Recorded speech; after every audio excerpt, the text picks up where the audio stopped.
Hello and welcome to कहिए जनाब। आज हमारे साथ हैं भारतीय जनता पार्टी के अरुण जेटली। इनसे पता करते हैं कि कब तक हम लोग आतंकवाद को झेलेंगे। जो देश का गुस्सा है नेताओं के प्रति, क्या वो जायज़ है और अब पाकिस्तान के साथ क्या करना चाहिए। Welcome to the show. Arun Jaitley, पूरे देश में लोग कह रहे हैं कि नेता पर्यायवाची हो गया है ऑलमोस्ट एक आतंकवादी के लिए। इतना गुस्सा है देश में। आपने देखा होगा मुंबई में कितने लोग सड़क पे आ गए, कोई इसको लीड नहीं कर रहा।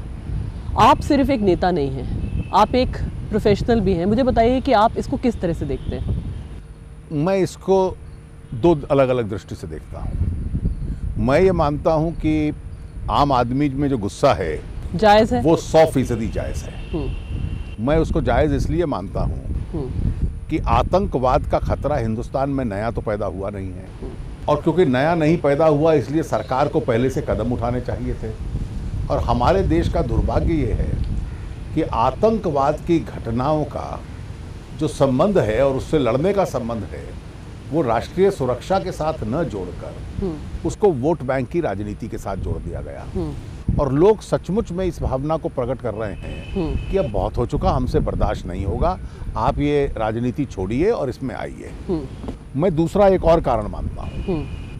इस देश में ऐसा एक वर्ग है, विशेष रूप से मेरी पार्टी, मैं, अडवाणी जी, अन्य लोग, हम उन राजनीतिक लोगों में से हैं जिन्होंने आज तक समझौता नहीं किया और जो आतंकवाद के खिलाफ हमेशा कड़े कदमों की बात करते रहे। एक वर्ग देश में ऐसा भी है और मीडिया में भी ऐसा है। लिमोजिन लिबरल्स नहीं, वो वर्ग ऐसा है जो वैचारिक आधार पर हमारे कड़े कदमों का विरोध करता था, और जब हम स्ट्रॉन्ग स्टेप्स की बात करते थे तो वो वीक सिग्नल देते थे। और इसलिए आज जब सरकार और कांग्रेस कटघरे में खड़ी होती है तो वो इस अवसर का प्रयोग कर रहे हैं इसको डिफ्लेक्ट करने के लिए कि ये सरकार केवल जिम्मेवार नहीं, सभी राजनीतिक नेता ऐसे हैं।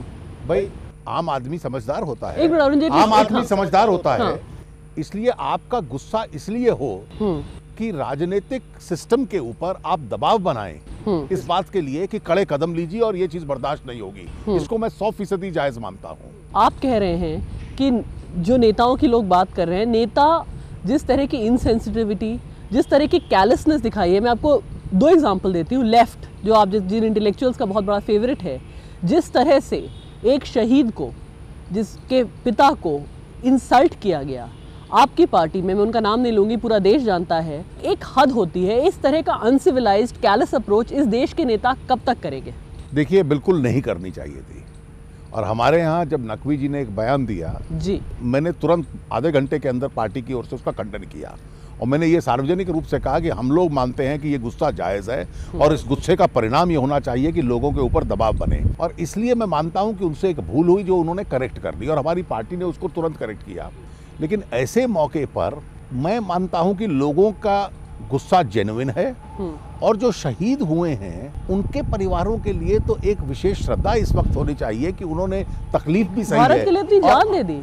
मैं मानता हूं, देखिए, मैं पार्लियामेंट में फंसा था जब पार्लियामेंट के ऊपर अटैक हुआ था। 8-9 कर्मचारी पार्लियामेंट के और पुलिस के शहीद हुए। एक भी राजनीतिक नेता को चोट नहीं आने दी, तो उनके सामने तो हमारा मस्तक झुक जाना चाहिए था। अगर उनके परिवार का कोई व्यक्ति गुस्से में, आक्रोश में, भावना में कुछ कह भी देता है तो हमें तो जाकर उनकी भी पीठ थपथपानी चाहिए। उनका तो भावना भी जेन्युइन है क्योंकि उन्होंने कुर्बानी दी है। आखिरी सवाल नेताओं के बारे में पूछती हूँ। कई बार लगता है कि जैसे disaster tourism, terror tourism, Vilasrao Deshmukh Ram Gopal Verma को लेके घूम रहे हैं, अपने दोनों लड़कों को लेके घूम रहे हैं। नरेंद्र मोदी आपकी पार्टी के वहाँ पहुँच गए, अगले दिन ही LK अडवाणी, मनमोहन सिंह में बयानबाजी हुई। ये जब सब होता है, 200 लोग मर गए हैं। अरुण जेटली, क्या हमारे नेता अभी भी सो रहे हैं? उनको पता नहीं लोग कितने नाराज हैं? किसी भी लोकतंत्र में जब सुरक्षा फोर्सेस आतंक से लड़ रही हों तो देश को एकजुट होकर, वो सही हो गलत हो, उनका साथ देना चाहिए। आपकी पार्टी एकजुट थी सरकार के साथ? मैं पूरी बात आपको बता दूं। सिक्योरिटी फोर्सेस के एक्शन के संबंध में उनका पूरा समर्थन होना चाहिए।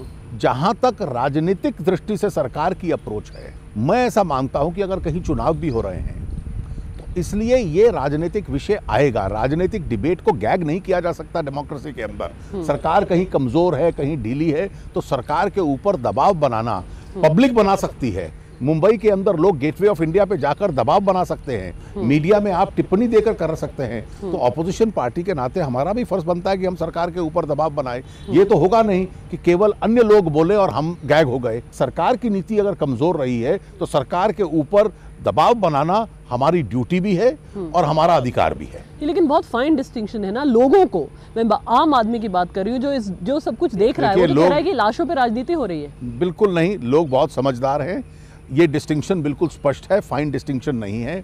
हम सिक्योरिटी फोर्सेस की ओर कभी उंगली नहीं उठाएंगे, हम हमेशा उनका सपोर्ट करेंगे, लेकिन अगर सरकार की कमजोर नीति है और विपक्ष के नाते हम चुप रहें तो will be failing in our duty. चलिए अभी समय एक छोटे से ब्रेक का, ब्रेक के बाद अभी आते हैं, पता करते हैं कि वोट बैंक पॉलिटिक्स देश को इस हाल पे ले आई है। Please don't go away. टूटी हुई अथॉरिटी के माध्यम से ये जो डैमेज हुआ है इसको रिपेयर करना, जोड़ पाना उनके लिए अब कठिन हो रहा है।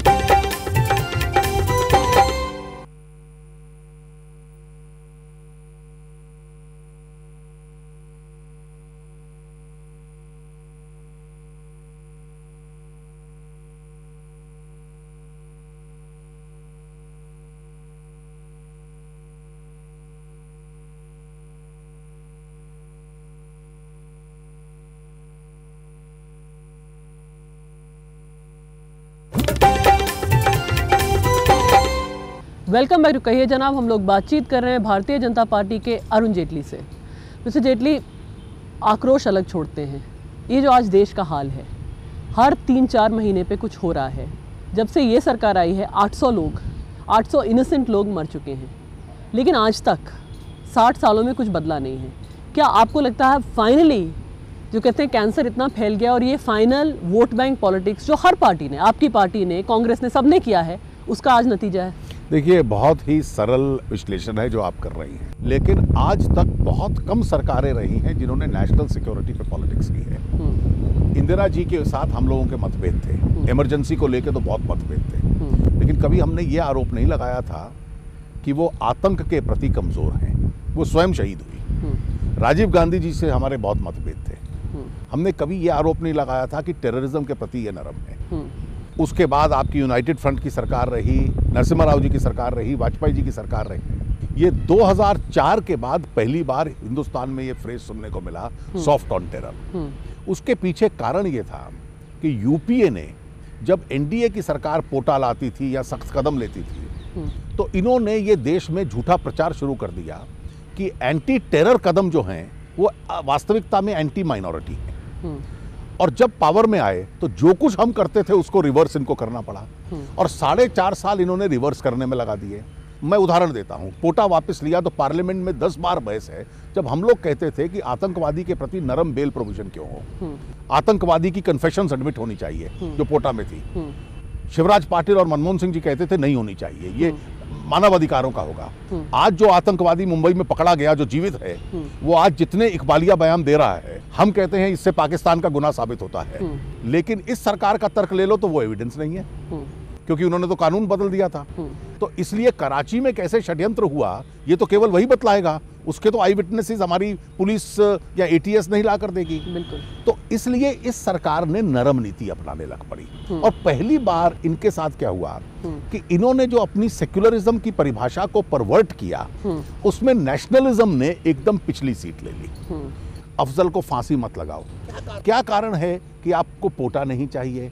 क्या कारण है कि गुजरात, राजस्थान, मध्य प्रदेश, छत्तीसगढ़ मकोका टाइप लॉ की अनुमति मांगे तो नहीं लगाना? मैंने एक विषय उठाया, किसी ने जवाब नहीं दिया। बाटला हाउस की घटना के बाद दिल्ली में मकोका लागू है, लेकिन आईपीसी में प्रोसिक्यूट किया, मकोका में नहीं किया। तो हर सिग्नल ये दिखलाना चाहते थे कि हम आतंक के प्रति नरम हैं।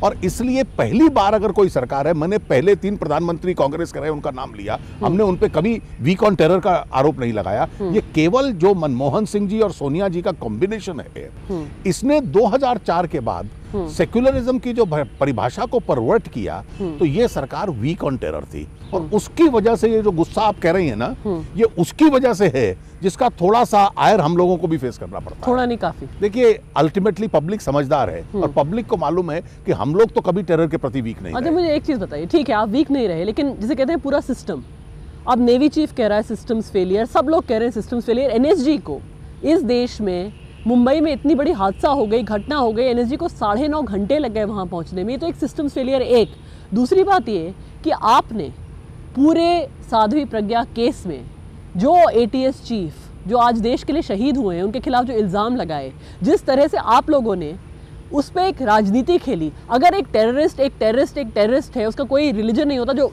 नॉर्मल लोग मानते हैं, तो भारतीय जनता पार्टी के लिए साध्वी प्रज्ञा एक एक्सेप्शनल केस क्यों थी? देखिए, आडवाणी जी ने जो बयान दिया, बीजेपी का वही स्टैंड है।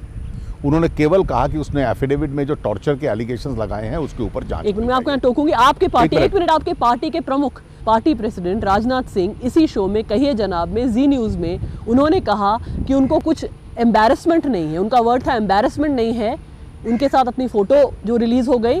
दूसरा, उन्होंने कहा कि उनको नहीं लगता कि कोई साध्वी कभी आतंकवादी हो सकती है। ये आप कौन सा सिग्नल दे रहे हैं? अगर मैं इसका सही जवाब दूं तो थोड़ी एम्बैरसमेंट हमारे मीडिया के मित्रों को भी होगी। आप सुनिए, राजनाथ जी किसी मिनिस्टर की मृत्यु पे अफसोस करने जाते हैं। उस कंडोलेंस मीटिंग में और लोग भी बैठे हुए हैं, साध्वी भी वहां बैठी है।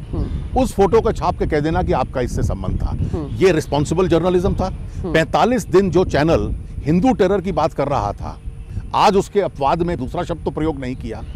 मैं ये मानता हूं कि उस केस की सच्चाई क्या है वो सामने आ जाएगी, लेकिन कम से कम किसी भी फोर्स को, चाहे हमारी एटीएस हो, चाहे इंटेलिजेंस हो, चाहे सरकार हो, केस को मेरिट पे डील करते रहिए। लेकिन इसमें जो लोअरिंग ऑफ द गार्ड हो रहा था, जो बड़ा शत्रु है जो समुद्र के रास्ते से आ रहा था, इसके संबंध में अब जो रिपोर्ट्स आ रही हैं, जो आपने पहले प्रश्न का हिस्सा कहा कि आपकी इंटेलिजेंस रिपोर्ट रॉ आज एनएसए और आईबी पे दोष दे रहा है।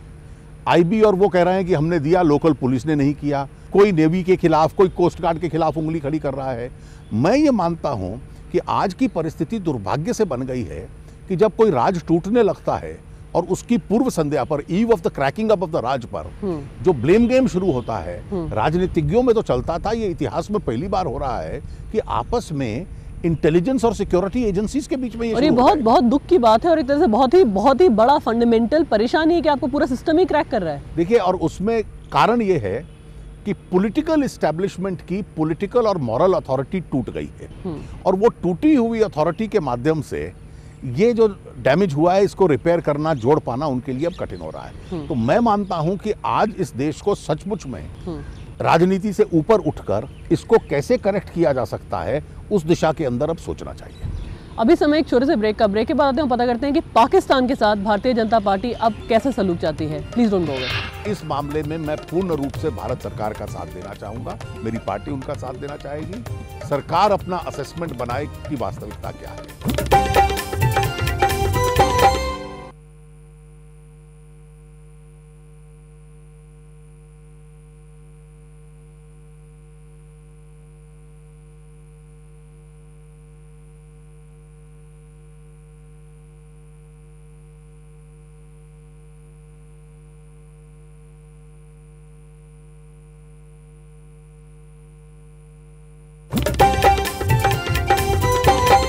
वेलकम है। कही जनाब, हम लोग बातचीत कर रहे हैं बीजेपी के अरुण जेटली से आतंकवाद पे।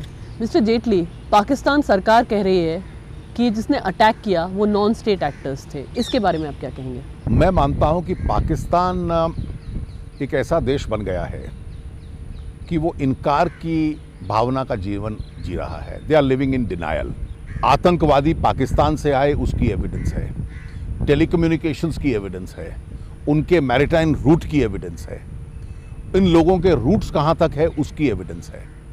लेकिन पाकिस्तान ने एक इनकार की राजनीति करनी है कि मैं नहीं मानता, चाहे सच्चाई भी हो। उसमें केवल नॉन स्टेट एक्टर्स का ये रवैया नहीं है, पूरे देश का ये रवैया है। वहाँ की सरकार का ये रवैया है, वहाँ की सिक्योरिटी फोर्सेस का ये रवैया है, और दुर्भाग्य से वहाँ के मीडिया का भी ये रवैया बन चुका है। और इसलिए भारत को अब अपनी नीति पुनः सोचनी पड़ेगी। 6 जनवरी 2004 को जो संयुक्त बयान हुआ था, उसमें पाकिस्तान ने ये आश्वासन दिया था कि अपनी भूमि का प्रयोग भारत के खिलाफ आतंकवाद के लिए नहीं करने देगा। उसका उल्लंघन हुआ है, और जिस मैग्नीट्यूड और साइज का ये ऑपरेशन हुआ है, जितना बड़ा षड्यंत्र था, जिस प्रकार से इसकी ट्रेनिंग हुई होगी, जो इक्विपमेंट उन्होंने यूज़ किया होगा, जो साधन उनके आए होंगे, लश्कर तौयबा जैसी संस्था भी, मैं नहीं मानता कि एक संस्था जो नॉन स्टेट एक्टर है वो केवल अपने दम पर ये कर सकती है बिना किसी स्टेट एजेंसी की सहायता से। और भारत को कभी ना कभी ये व्यू लेना पड़ेगा। और प्रधानमंत्री जी ने हवाना में जो गलती की थी पाकिस्तान को क्लीन चिट देने की, कि पाकिस्तान स्वयं विक्टिम है टेररिज्म का, वो भूल थी। और उस स्टैंड को भारत सरकार को भी बदलना पड़ेगा। भारत सरकार, आप क्या चाहेंगे, क्योंकि इसमें ये एक देश का मसला है, इट्स ए नेशनल इंटरेस्ट। देखिए, भारत पाकिस्तान के साथ अब क्या भारत एक रिस्पॉन्सिबल देश है। हम कोई इररिस्पॉन्सिबल एक्शन से शुरू नहीं कर सकते। और इस मामले में मैं पूर्ण रूप से भारत सरकार का साथ देना चाहूंगा। मेरी पार्टी उनका साथ देना चाहेगी। सरकार अपना असेसमेंट बनाए कि वास्तविकता क्या है। डिप्लोमेटिक प्रेशर आपको बनाना पड़ेगा, म्यूचुअल डायलॉग से आप पे दबाव बनाना पड़ेगा, अन्य डिप्लोमेटिक तरीकों से आपको दबाव बनाना पड़ेगा। और उस दबाव को आगे कहां तक लेके जाना है, ये एक सेंसिटिव विषय है। ये भारत सरकार को असेसमेंट करनी है। और जब भारत सरकार असेसमेंट कर ले उस पर, तो पूरे देश को फिर सरकार का साथ देना चाहिए। मुझे एक चीज़ बताइए कि जब आप लोग सरकार में थे, जब पार्लियामेंट अटैक हुआ, उसके बाद 1 साल तक हमारी आर्मी हाई अलर्ट पे बॉर्डर पे थी। उसके बावजूद कुछ खास हमें मिला नहीं। उसके बाद इतनी चीज़ें हुई हैं। अब और देश कह रहे हैं, अमेरिका कह रहा है, बराक ओबामा ने कहा कि हर देश को हक है कि अपने प्रोटेक्शन के लिए वो कुछ करे। इजराइल बार बार कह रहा है। आपको नहीं लगता कि एक तरह से हम पाकिस्तान को आदत पड़ गई कि भारत कुछ नहीं करेगा? अगर मैं एक बात बताऊं, वाजपेयी जी की सरकार की जो पाकिस्तान पॉलिसी थी, एक तरफ हमने पीस प्रोसेस चलाया और दूसरी ओर पाकिस्तान जब कश्मीर को अंतर्राष्ट्रीय एजेंडा पे ले जाता था, वाजपेयी जी की सरकार ने उसको हटाकर क्रॉस बॉर्डर टेररिज्म को इंटरनेशनल एजेंडा पे डाल दिया था। ये तो हमारा एक योगदान था, लेकिन वो पुरानी बात हो गई। आज जो आवश्यकता है, ये दबाव बने, हमें अपने आप को डिफेंड करना चाहिए। उसमें हम किस सीमा तक जाएंगे, ये स्ट्रेटेजिक विषय है। इसकी मीडिया के माध्यम से चर्चा नहीं होती। इसमें सरकार का असेसमेंट और इनपुट्स वाइटल होती हैं। और इसलिए सरकार इसमें तय करे। और जो भी सरकार इसमें असेसमेंट बनाएगी, एक रिस्पॉन्सिबल पार्टी की तरह हम सरकार के साथ खड़े होंगे। लेकिन आ गया है समय, इतना तो आप कहेंगे इनफ इज इनफ? देखिए, मैं मानता हूं कि इनफ इज इनफ। पानी यहां तक पहुंच चुका है। ये देश इसको बर्दाश्त करने के मूड में नहीं है। The country now wants results. और उस रिजल्ट से एक ना एक बार ये आतंकवाद की, जो क्रॉस बॉर्डर टेररिज्म की, हम समस्या को समाप्त करें। आखिरी सवाल, एक तरह से सब लोग सुन रहे हैं, पाकिस्तानी मीडिया, अखबारों में भी छप रहा है, मैं उनको कोट नहीं करना चाहूँगी। आप, अरुण जेटली या भारतीय जनता पार्टी, पाकिस्तानी मीडिया के बारे में क्या कहना चाहेंगे? मैं पाकिस्तानी मीडिया के बारे में कुछ नहीं कहूँगा, लेकिन मैं इंडियन मीडिया के बारे में इतना कहूँगा, पाकिस्तान में जब बेतुके तर्क दिए जाते हैं कि ये आतंकवादी पाकिस्तान से नहीं आए, तो हम अपने एक रिस्पॉन्सिबल जर्नलिज्म रखें। मैं उदाहरण दे रहा हूँ। भारत के मीडिया में किसी ने फोटो छाप दी या किसी ने दिखला दी कि एक आतंकवादी लाल धागा बाजू पे बांधे हुए हैं, और प्रश्न चिन्ह खड़ा कर दिया, ये पाकिस्तान कराची से नहीं आए, क्या ये हिंदू थे? उसका असर ये हुआ कि Pakistani media irresponsible Indian journalism का सहारा ले रहा है। फाइनेंशियल टाइम्स लंदन में, पीपल्स डेली बीजिंग ने इस पे प्रश्न चिन्ह खड़े कर दिए कि आने वाले कौन थे। वो केवल हमारे मीडिया की देन थी। तो इसलिए मैं पाकिस्तानी मीडिया से क्या कहूं, हम तो हिंदुस्तान के मीडिया को केवल हाथ जोड़ के कह सकते हैं कि आप भी हिंदुस्तानी हैं, और इसलिए सच कहिए, लेकिन इस प्रकार की सीमा तक मत जाइए जो कि दुश्मन का सहारा बन जाए। नहीं अरुण जेटली, सारा मीडिया एक जैसा नहीं है, and thank God for that. Thank you so much for watching. आतंकवाद पे ये थे Arun Jaitley. Enough is enough इन्होंने कहा। Thank you so much for watching. Will see you again. ये पूरा इंटरव्यू आप znews.com पर भी देख सकते हैं। Thank you.